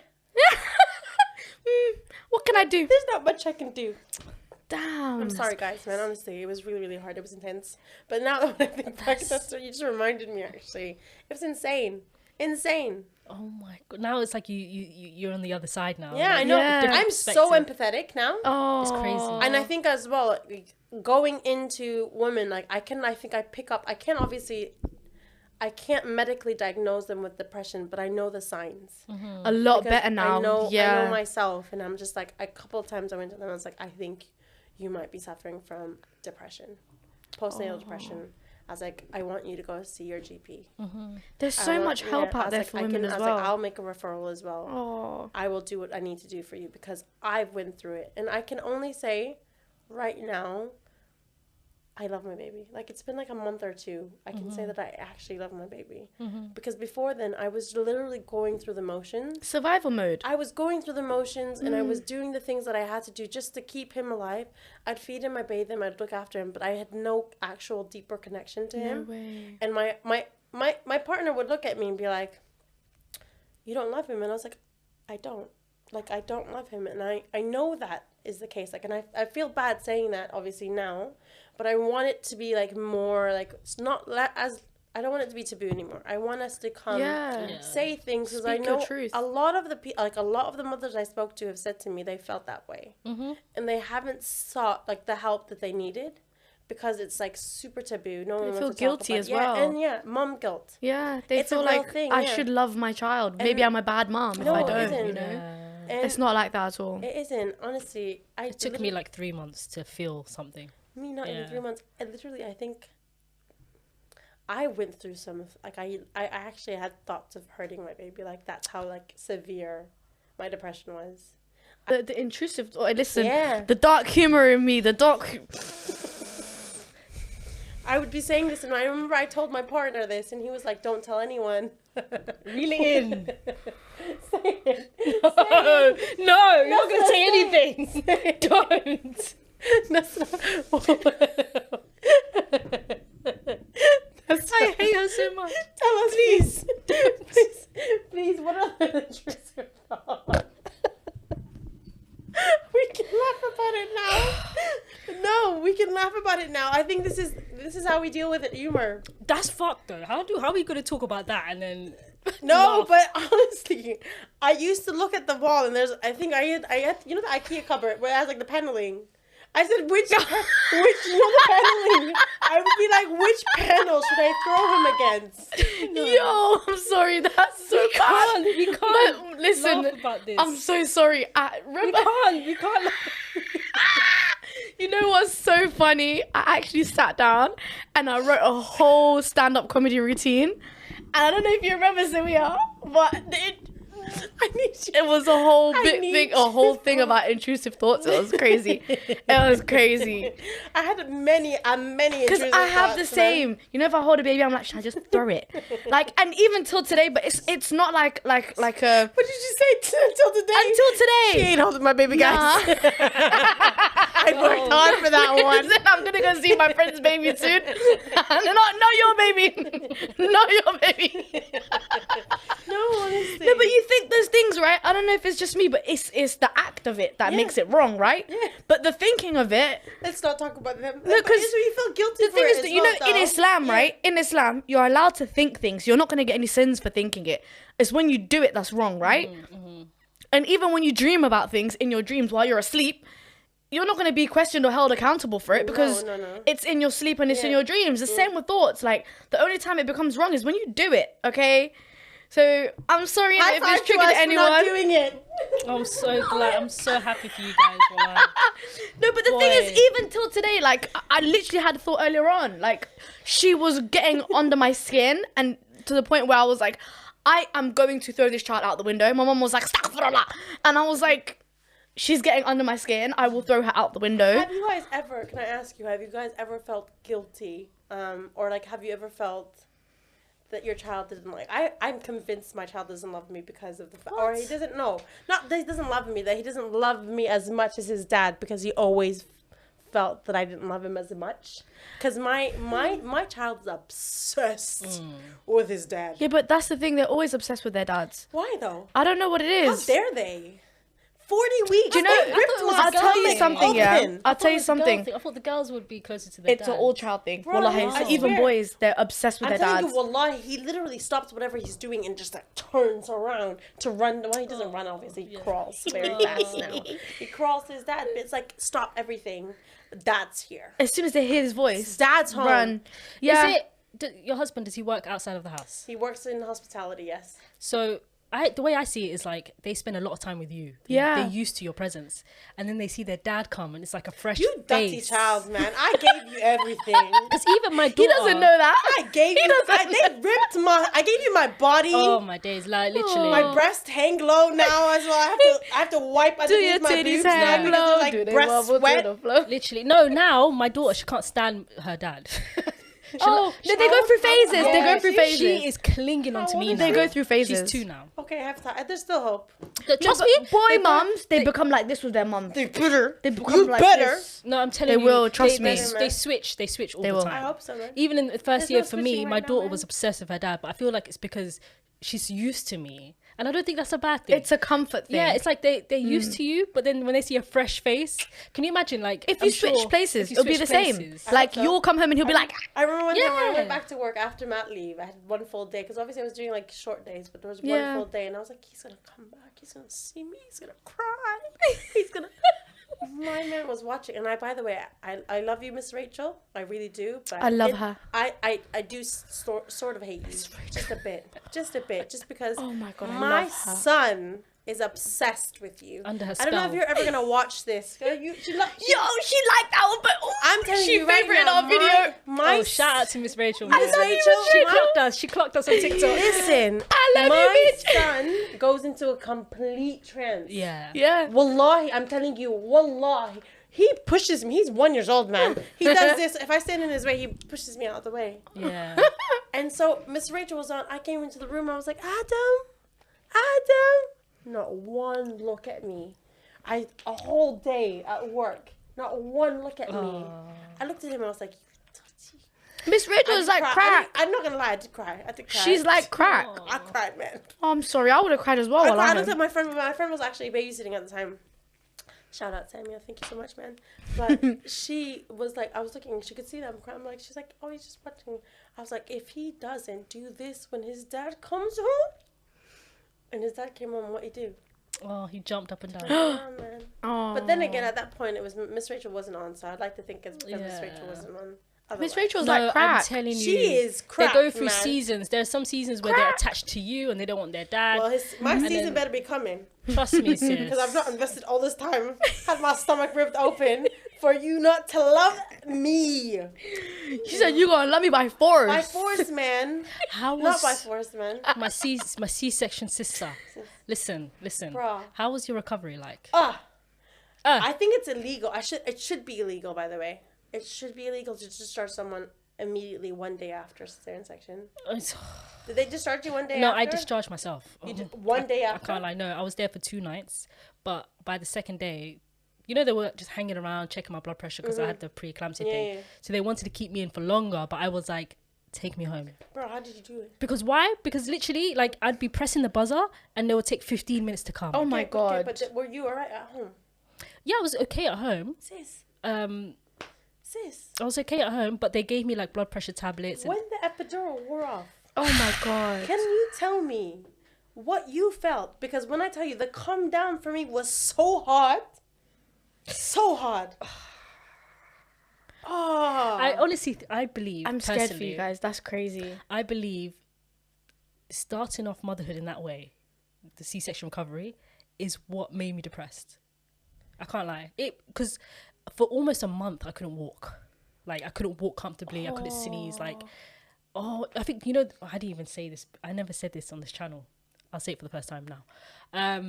There was a time when Jen was asleep and I was also asleep. This was like 4 a.m. I needed to go pee, right? And this was when it was like fresh. It was the first week or so. And when I needed to go to the toilet, it was like intense. Yeah. You know, after you give birth, you go to the toilet a lot. I remember my bladder was like up to here, like it was full, yeah. And I was lying down, I wake up and I'm like, okay, toilet. And I forgot about the surgery. And I moved pretty fast and I was like, oh my God. Try getting up from, when you're lying down and getting up from your bed. Oh my God. It used to take me like 10 minutes. I'm not even joking. It used to take me 10 minutes to get off my bed, yeah. And then so I when you stood need to up pee. and I need to Oh pee. my God. I can't run. I can't walk fast. I can't run. I'm walking at like the pace of a snail. Oh, no. Guys, I was calling for my sister. My sister was in the next room. My sister comes in and I'm like, I need to go toilet. I need to go toilet. I need to go. And I'm trying not to wake up Jenna, who's asleep, right? Guys, when I tell you, I let it go. I don't blame you. I let it go. I don't blame you. All you hear is and my sister was like, I'm gonna have to clean that up in it. I was like, yeah, I can't lie. course Was it you are. carpet? No. Oh, alhamdulillah. Oh, bro. I love how you're your priorities, man. I love No, wallahi, if it was carpet, If it was carpet, I would have held cried. it in. Wallahi, I would have held it I in. would have cried. Fuck that. No, I would have held All it you in. gotta do is mop it. That's all right. Bit of bleach. Yeah. You're all right. But Anyways, I pee's remember- sterile. Don't worry. Is it? It's sterile. Guys, it was Ew. the Yeah. best feeling. I remember I literally was It's like, obviously, when you think about it, obviously when you have a full bladder and you release it, how good is that feeling? it feels amazing. It's the best feeling Incredible. in the world. Incredible. And I stood there and I was like, Or when you it is really need what a it shit, is. and then you sit down, it's like Why did you have to say it like that, man? an unmatched feeling. For me, it's always pee. Like pee, if you're having a full bladder and you empty Oh. it, that's an unmatched feeling, man. That feeling, You gotta say alhamdulillah, you know, 'cause some people Bruh. can't pee. You gotta say alhamdulillah, wallahi. no. So No, but the recovery was so brutal. It was a shock to the system because I've never had a surgery before. I've never gone under the knife. That was my first experience. I can't say the recovering same, from yeah. something, and I was like, yo, I don't think I'm ever gonna walk again. I'm gonna be like this for the rest of my life. That's Thank you, what I thought. Sophia. If I ever have another child, now I know. When no people- C-section for me. When No, people say to honestly, me, C-section "Oh, for I me." might just get a C-section because that's just eat." I No, don't understand. I don't understand. no. I think in America it's quite common actually. Yeah, they do book like it in advance. They do like elective cesarean section because they can do like a tummy tuck or something, whatever. Like they do multiple procedures at the same time. Sorry, I'm very expensive. Wait, they give birth and then a tummy tuck at the same I think time? it's like they do like like they do quite a lot of procedures at the How same can time. they do that at the same time? I don't know. But I don't understand how they do it. That's wild. Snap back in it. yeah. They have a lot of pressure probably to look a To certain look, way. I think it's in certain states. Obviously, it's not. I'm pretty sure it's not in across America. That is wild. But I think maybe in like Miami, maybe because obviously that is like the ideal like Barbie doll kind of thing. They want to look like that, but no. But yeah, my recovery was insane as well. Like, I had the baby. I became septic immediately afterwards. So I became septic afterwards. Ah. My baby's name is Adam. Adam was grunting, so they put him on my chest to stop. Like sometimes it helps regulate the baby's breathing, but it wasn't. He was still grunting, so they just whisked him away. So him and my partner went away. Why do I keep knocking this? My partner. Oh, went- you might want to put it a bit more closer because otherwise they won't be able to hear you. him and my partner went to NICU and I didn't see him, and then I became septic. But I just remember I went into like again survival mode. I was like, yeah, I'm gonna go. I am septic. I know I'm septic. But I was like, I don't want to bother the midwife because I'm a midwife. I know what she's got. Like a heavy caseload. Don't tell me you went and had a shower. Bruh, not in the shower. I went and started walking with my catheter, trying to go to NICU with my colostrum syringe. Who in my thumb? Immediately after I left the room, because I got up, and the epidural was still there, so I didn't feel anything. Yeah. I had my catheter in one hand. I had my colostrum. You were in your zone. You were in your workplace. You probably knew where you were going. I was like, I knew what I was doing. I knew Yeah. where I was going. I left the room, and I felt dizzy. Oh my God. So I was like, immediately no. But I was like, I can't do anything now. I was like, I've already committed. Continue. Oh, you're like me as well. Why? Continue. This is I walked, this is very dumb. Yeah, very I walked, very dumb. It was really busy. That shift was a really busy shift. There was no midwives I could see. Like everyone was just running around, and subhanallah, one of the midwives just came across, and she saw me, and she could see, because I stopped because I got to the sluice room. I was like, I'm really dizzy, but there's no one around, so I was like, oh, I'm gonna just. She's like, Fatima, what are you doing? And I went, oh, I'm just going. I'm delirious. I've not slept. I've not slept for more than 60 hours. I'm tired, but I also want to see my baby, and I want to give my baby milk because he's not had his milk from my breast. Oh. In my head, I was like, I'm gonna give him the like, you know, the Colostrum. yeah. She's like, okay, do you want me to empty your catheter bag? She emptied my catheter bag. She got me a chair because she could see I'm dizzy. And she's like, where are you going? I was like, I'm just going to see my baby. I didn't want to bother the midwife. The midwife in charge came by. She saw me and she's like, the midwife that was there was like, I've just found Fatima. Both of them are senior midwives, by the way. I've just found Fatima going to NICU to go take colostrum to her baby. When I tell you that auntie ripped into me, she told me off, man. She's like, are you silly? You just had a cesarean section less than 6 hours ago. Where do you think you're going? Why didn't you call your midwife? And I was like, she told me to call her, but I didn't want to bother her. And she's like, no, that's very silly. What would have happened if you fell down now? Yeah. And you opened up your cesarean section. I was like, I know, but I didn't want to bother anyone, and I wanted to take my baby colostrum. I'm literally delirious when I'm crying, right? And she's like, no, go back to your room right now. And I was like, okay, I'm sorry. I won't ever do it again. I went back to my room. When I tell you, I passed out. Masking. She finally went to bed. Yeah, I passed out. They said someone came to check up on me to see if I was doing something stupid again. She's like, all I just saw you was like that. On the bed. With the mouth open. Yeah. No, And that's then- actually insane. You're dizzy. Like, imagine you just collapsed. I That's was your dizzy, C-section. and that exactly. It was less That's than really less than crazy. 6 hours since I had my Subhanallah. cesarean section. That was very lucky that she saw you. That was completely. Alhamdulillah, God was looking after me that day. And then I woke up at 7 o'clock, and then I got punched in the face because What? when I felt that pain, Oh my God. bro, I wasn't expecting it. 7 o'clock. How bad was it?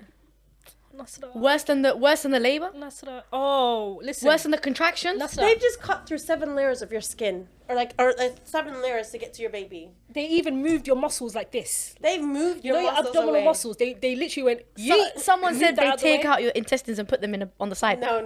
That's what someone Who the fuck said that? Here's your intestines and move them to the side and then get the baby out. Guys, can I tell you step by step, Nasra? Please. Can I tell you step by step?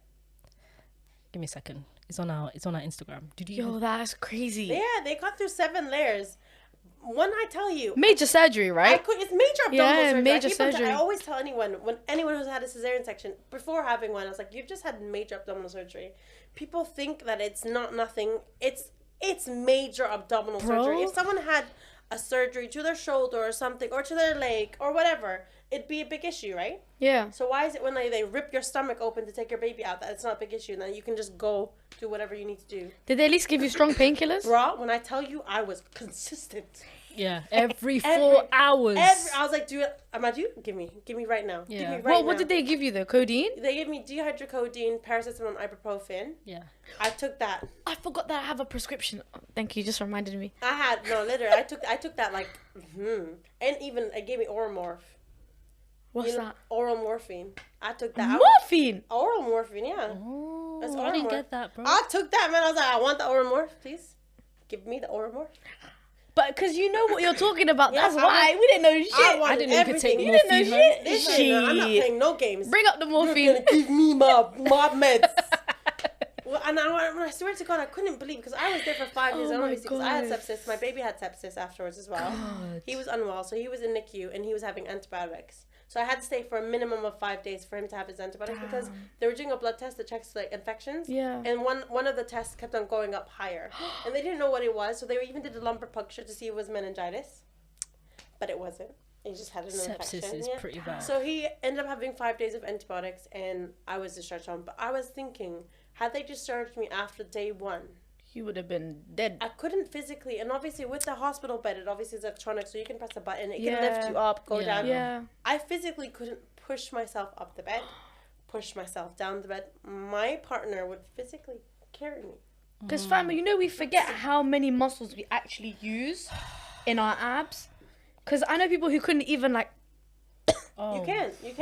I was, even like that. When I was going to cough, I'd hold a pillow to my stomach, be like, and not even, but and Damn. Can I go through the Yes. surgery? Please Yeah. tell me. The surgery, it says they'll make an incision right where the top of your bikini line hits, yeah? And it's only like, it's that big, right?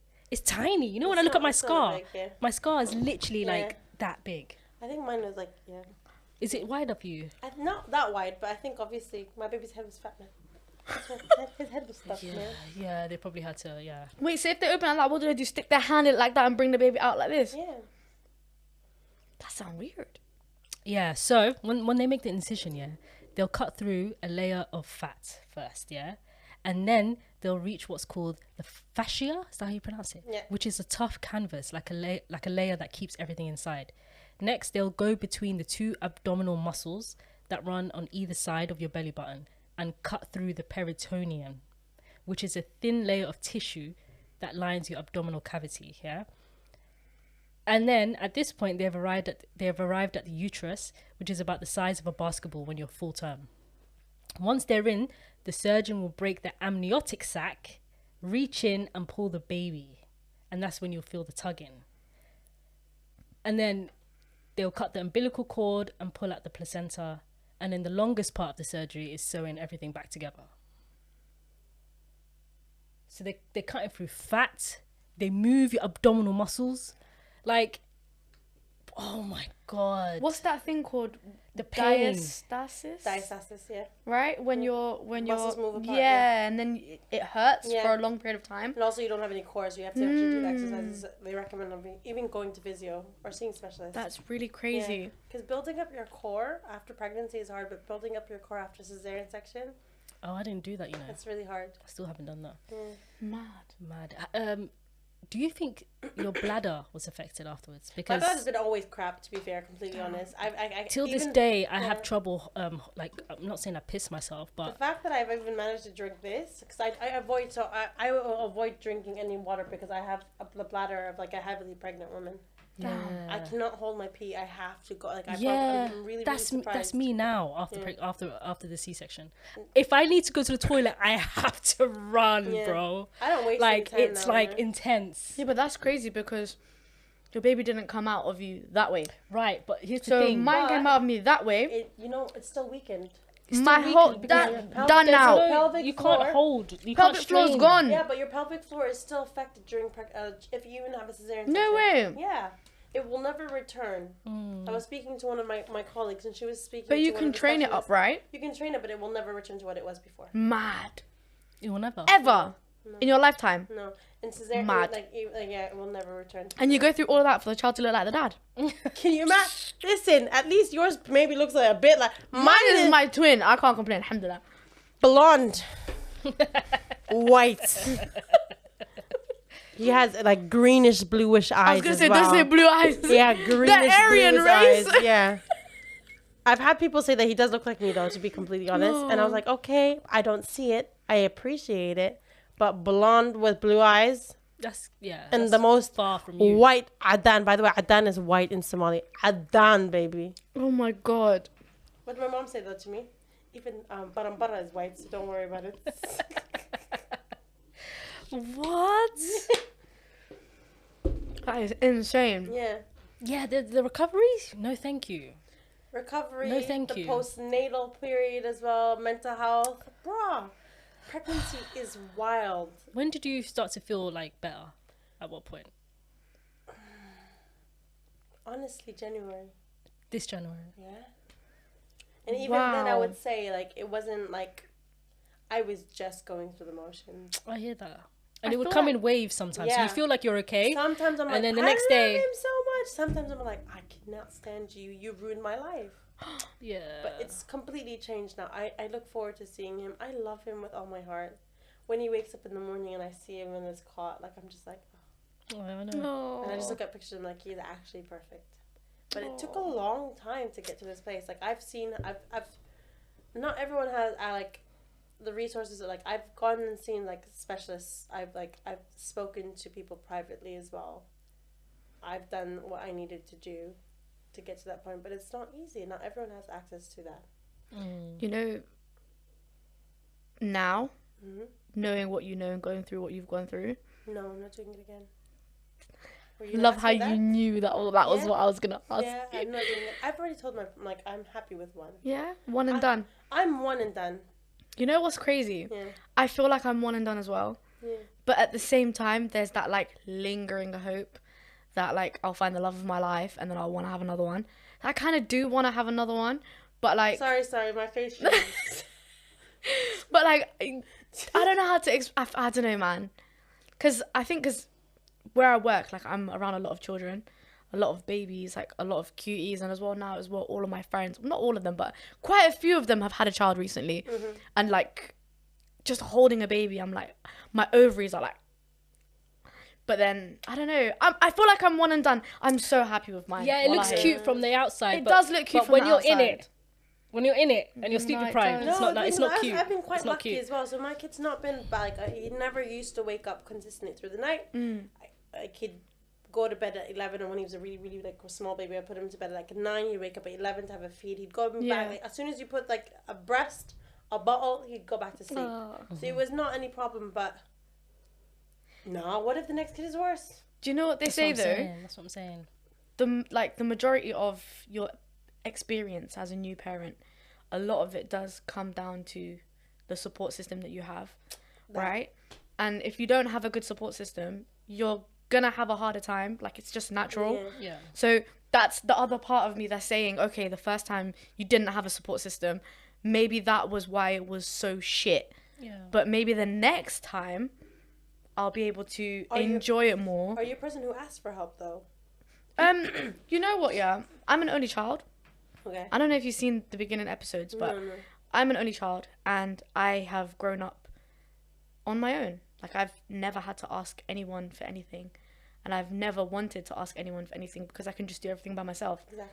And it's shit, but at the same time, it's the reason why I'm so strong, No. right? But I've recently like gone through this healing journey where like I'm able to identify why I'm not able to ask for help, and I can identify like why it is that I'm the way I am, and I'm unlearning, so I'm asking for a lot more help.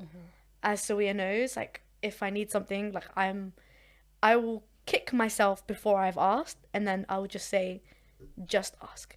And 99% of the time, after I've asked, I'm like, why didn't you just ask sooner? You know? So I'm now unlearning. I'm unlearning, and I'm reaching a point where it's easier for me to say like, hey, I need help. Like, hey, can you help me with this? Hey, can you do that? Hey, can you? Do you know what I mean? Like, having that village is the most important thing for me now, and I've understood that you can't do it all on your own. Like, I can, but it's just easier if I don't. Do you get what I mean? Can you teach me? It's hard, wallahi. You Yeah. need it took me to understand why am I like this. Like, it took me to reevaluate all my previous relationships. It took me to reevaluate like all of like my family dynamics and everything, and it just took me a lot to understand this is why I'm like this. But this is not necessarily the way I should be forever, just because I'm like this. Do you know what I mean? Just to grow up like that doesn't mean that I should stay like that. Yeah. Right? And now I know the next time I get married and the next time I want to have a child, I'm going to do things way differently. Like, way, way, way differently. Also, it does come down to who you marry as well. Like, it's not, you could be the most open and like, you know, able to receive as much as you want, But if the person is not willing to give, then you're just sitting there empty. Do you get what I mean? Yeah. So I don't know. But if I do end up meeting the love of my life, yeah, I probably will have another one. Would you? Yeah, I probably will. And I'm like, don't get me wrong, I'm still traumatized. Don't get me wrong. Still very much traumatized. Still very sad that I'll never recover my pelvic floor again. I'm working on it fully. Like I can't. I hate the fact that it has changed my life, my body as much as it has. Mm-hmm. But I don't know. I feel like I want her to have a sibling, and you have to come to that yourself. It can't be people. Would you ever pressuring adopt? you. Oh yeah. Do you know? I always say that. I always say, like, if you hand me a baby right now, Yeah. I'd be so happy to take it. If someone gave me, But if it someone was just gave me the pregnancy and the if someone Yeah. gave me a 6-month-old even, or a 1-year-old, I I would would happily fully. take So it. that's why I said my 100%. partner wants 5, and I Kids. was yeah. Damn. He's not getting it from me, babes. I compromised. I was like, oh, I'll give him 3. That was pre having a baby. Yes. After having a baby, I was like, I retract the previous statement, and Yes. I'm not giving you 3 babies. You're gonna be happy with 1. He's perfect, man. But I was like, if you're really insistent on kids, then I was like, I'm happy to adopt. Yeah. Because I hated pregnancy, man, guys. Me too. Wallahi, like, as well, I was so big. And I remembered all the crying, and I've never lost control of myself as much as I did then. I went through 25 years of my life knowing myself and knowing exactly what the fuck was going on. And then all of a sudden, I'm now pregnant and I have no clue. Why am I watching an advert and crying for no fucking reason? Hormones. Like, I couldn't deal with it. It was the postpartum for me though. And then, yeah, that Postpartum was even scared worse. me. It scared me. I didn't know how low I could go. Like it was a scary Yeah, time. man. You know when you could You hit physically rock bottom, bro. you like you know what's crazy? You know when people say like, you know the way they depict a miserable person like on a cartoon, and you see like a cloud following them, and they're just like, And they're grey. and they're just like walking like this, and there's a cloud. That's literally how it felt. Damn. Yeah, it felt like I couldn't see felt like that color. too. Everything was grey. Yeah. You know. You were yeah. But That I was wasn't. pretty bad. The thing is, I was very good at hiding it. Mm-hmm. So I never really told anyone. I kind of touched on it with my friends, and they're midwives as well. So Yeah. we were like, I had a safe space. They knew they wouldn't judge me, but I never fully divulged everything, like in depth about like I wanted to hurt him. Like I've never spoken to anyone Yeah. apart from my partner. About How did your partner feel about that? He just said he got scared 'Cause that about must be leaving concerning, me. He yeah. was really scared to leave me by myself with the baby. I was like, I know, and then I got a bit annoyed. I was like, yeah, like I'm not gonna physically hurt him. I'm just telling you this is what thoughts I'm having. Mm-hmm. I know I would never have physically. Maybe I don't know actually. You don't know, because the thing is, there's a lot of women who Yeah, I don't it's not just intrusive thoughts; they actually end up doing it. Yeah, it's like Yeah. I don't know. There's a lot of like news articles of new mums. There was one woman who put her baby in a microwave, and there's another one. Do you know what I mean? completely understand. Like sometimes, it's sometimes intrusive thoughts they actually do it. This is when they hit breaking point. Or psychosis, man. It's psychosis. And being that Psychosis. sleep deprived doesn't help. Yeah. And being that exhausted and like, I feel like there's just not enough support for Yeah. people who just have had kids. Well, I was dumb though as well. I sent my mom on holiday for a month. You're After you crazy. gave birth? I was dumb, man. You're crazy. Do you know how we have like it's called umul, right? Yes. Umul The you have 40 Afartambah. days, yeah. And my mom was like, I'm not going to go. I was like, no, you're going to go. I'm fine. I thought I was doing it like all by myself, not realizing my mom was doing a lot to help me in the process. But as soon as I booked a holiday for a month, and he wasn't even a month old, or he just turned a month, I guess. And then she was gone, and I was by myself. And I think that exasperated my symptoms. Like that's when my like severe depression kicked in, because I was just so overwhelmed. yeah. I was really sleep deprived, as you said. Like for me, my mental health is directly associated with how much sleep I get. Do you know what? Me as well, you too. know. Yeah. I've noticed that about myself. I didn't know that about myself before. Yeah. Like, I could go life to life to life and still be very happy. But that was because I was doing fun things. Yeah. Life to life to life, changing nappies is not fun. Like, it's not. Yeah. And it's waking up consistent every as well. 2 You're hours. sleep deprived for a long time. For a It's not very It's not just a exactly. week or two. It's like over time you're just like, I was irritable. Like, I think as well, me and my partner, breaking point, honestly. Because Damn. it was hard, man. He didn't understand it. I didn't understand it myself as well. It's just a lot of things going on postpartum. And I'm a midwife, man. So I felt a lot of the pressure of like, oh, I should know this. I should be able to cope with this. This is already like... but you've never had a baby before. Exactly. It's your first time. And this is what I said Doesn't to matter everyone. if you I was see like, it every day. No matter what, I've never had a baby. So nothing could have prepared me for it. Damn. And that's the truth. But at least now, like, when you see it in other people, you're able to identify it a lot better. I think, I'm very, very empathetic. I just give so much more time to the woman as well. Like, I will spend so much time with that woman. I think, what was it Sawia said? One of the... One of the, what was it, conditions of being a midwife should be that you have a child. I think Sylvia said this the other day. But then I realised it sounds a bit ignorant because not everyone can. No, not everyone can have a child. Yeah. But basically, what I'm saying is they just, you would be able to empathize more. I feel like if mothers, does if make me a midwives better were midwife, mothers, then I feel like they're more compassionate. It definitely. The woman who dealt with me, considering her age and all of that, I can bet on my life she doesn't have a child. That one does not have a child. No. I remember everyone used to ask me, like, I remember before having a baby, some of my clients would ask me, like, do you have a child? I'd be like, no. And she's like, bitch, that's why you don't fucking understand. I'd get really offended by that comment. Be like, but I can still give you the same care. No, like, you can't. And now I'm like, okay, I get it.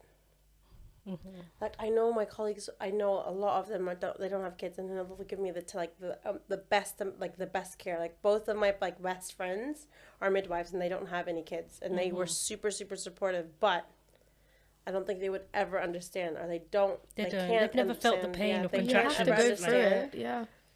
What I went through, even postpartum wise as well, like, not because obviously being the pressures of having a kid, the pressures of being a mother, that responsibility. Why is it that when we're pregnant we have like weekly appointments, and then the baby comes now and that's it? It seems we're like left weekly, alone. but it's not weekly though.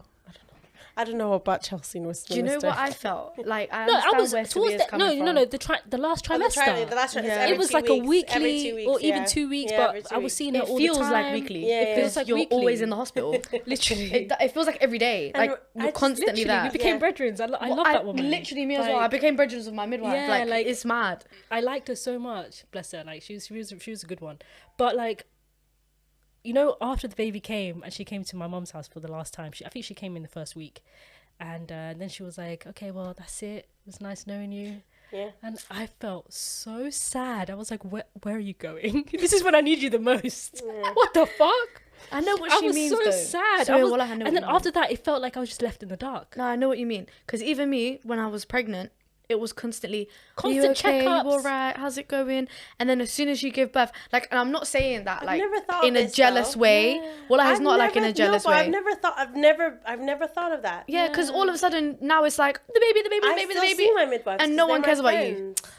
Oh. They're my friends, so You I have that still see them. So Easy I've never, access for this one. So Wallah. then it's really weird, obviously being on the opposite end, but also being, I'm not experiencing the same things that you guys have experienced, and it must be hard, man. It is. Can you imagine having someone who has been through the very beginning of your pregnancy to the very end, and then all of a sudden, bye? And imagine when you're so depressed and you make an appointment at the GP to talk about your mental health, and they book you in for a smear test. That for me, that's when I could have killed myself that day. How pissed off I was. Bro, I was just like, yo, that's fucked up. yeah, that's pretty bad. They booked you for a smear test after Smear test, you're bro. talking about your mental health.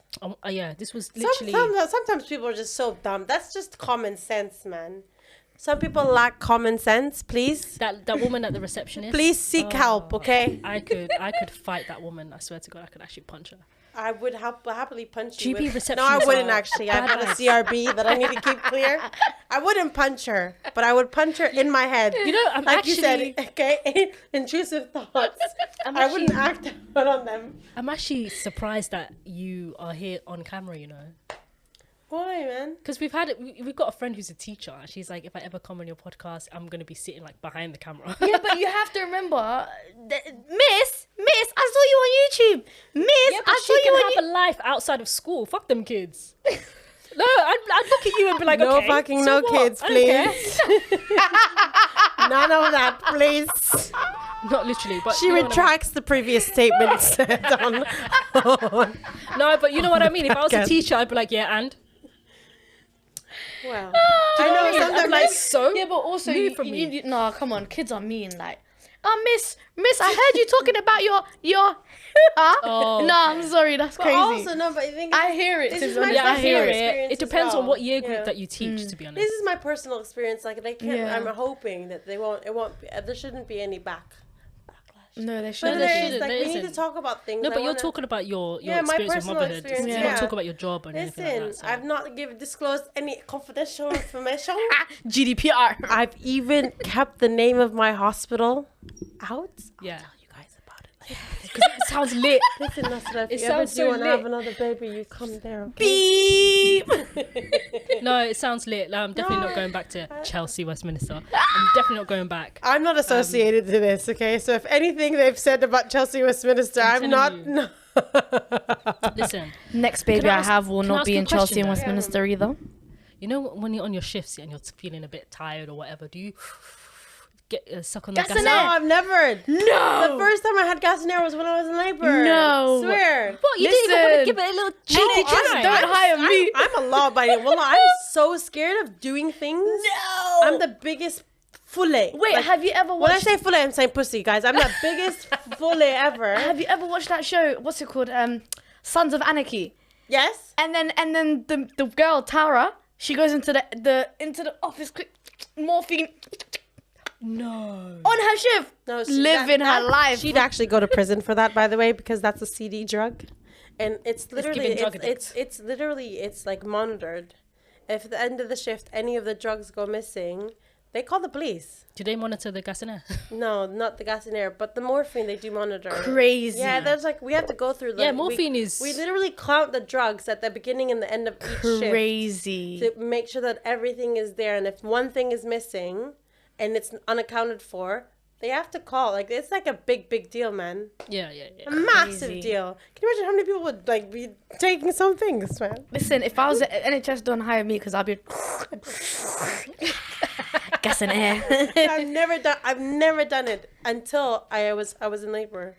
I Yeah, could me maybe too. maybe I could. I wouldn't. I could, but I wouldn't. Just for the record. I planted that idea in your head now. No, I would never. I'm too scared. The way they made me so high, I would probably fall down, man. Yeah, They'd that's find true. me on the floor, and they'd be like, "What No, have you been yeah, doing?" it's With true. something in my mouth afterwards. Fatima, you have disciplinary. We're That's gonna so fire true. you. Oh my goodness. Do some investigation. That's Yeah. crazy. Fire. Okay, I want to ask you something. Go on. Is shoot. there any advice that you can give to new mothers or women who are going back in a way that they can learn to like advocate for themselves and their rights? Like, what are their rights that you can tell them? Guys, there's an account. I like her ish. But she really does press for advocating for yourself. It's called Better Births UK.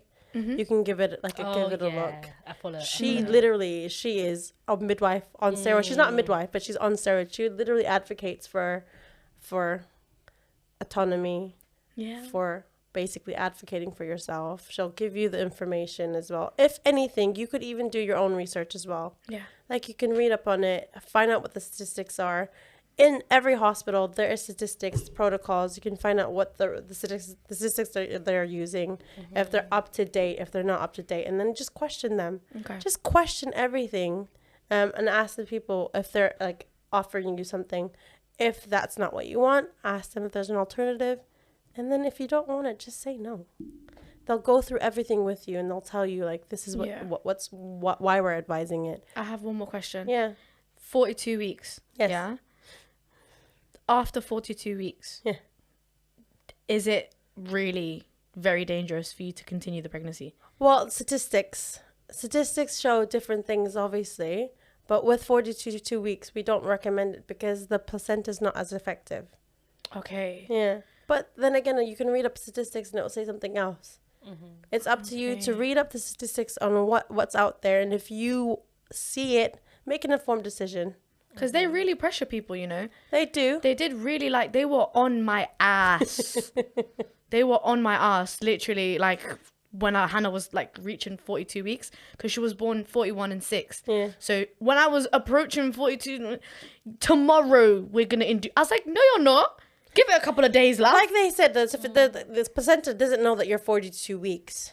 And it'll be like, okay, it's 42 weeks, it stops working. Yeah. However, there has been things that have been out there and they've seen the statistics. So have a look, read about it, Yeah. see it, see the statistics that they're offering to you, see them if they're up to date. If they're up to date, ask them, well, what's the worst thing that could happen? There is people who've gone past 42 weeks I've seen in the hospital. They have the care. I wouldn't recommend it. However, everyone's entitled to their own decision. Yeah. They need to make an informed decision and make that decision for themselves. I wouldn't do it myself personally. Okay. Just because I'm a shook girl. And I'm shook all the time. But otherwise, I think everyone just needs to do the research. Yeah. See the statistics out. Again, I keep on saying statistics. Have this. There's not that much empirical data, though. Yeah. For what you're not going to do research on babies or pregnant women because we don't want poor outcomes. So how many people do you know they will leave on? Like, how many people would do that? So it's difficult. It is difficult. It is difficult. But Sylvia? Echo.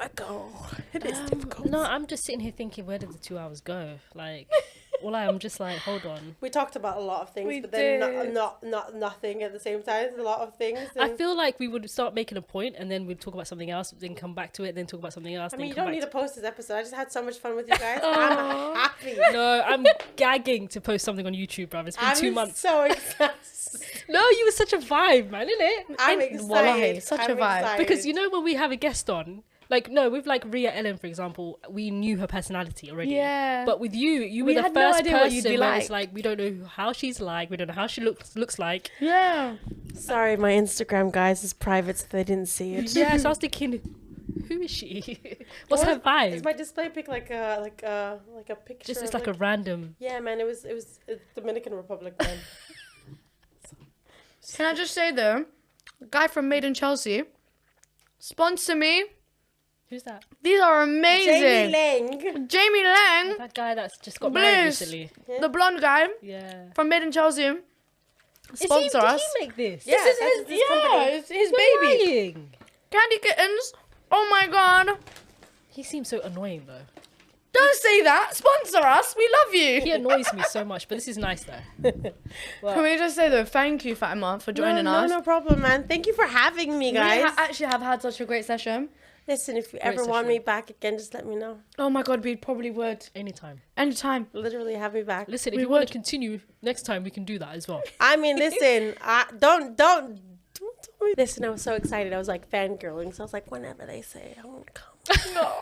Just in case they change their mind. Oh, Oh, I love you guys. I love you we too. love you too. Thank you. Oh, Well, outro. We gotta go. we do. I gotta go back to my baby, and all the way back to God knows where, man. I feel like we'll talk about where you live afterwards. Outro. We'll discuss a lot more after we cut the cameras.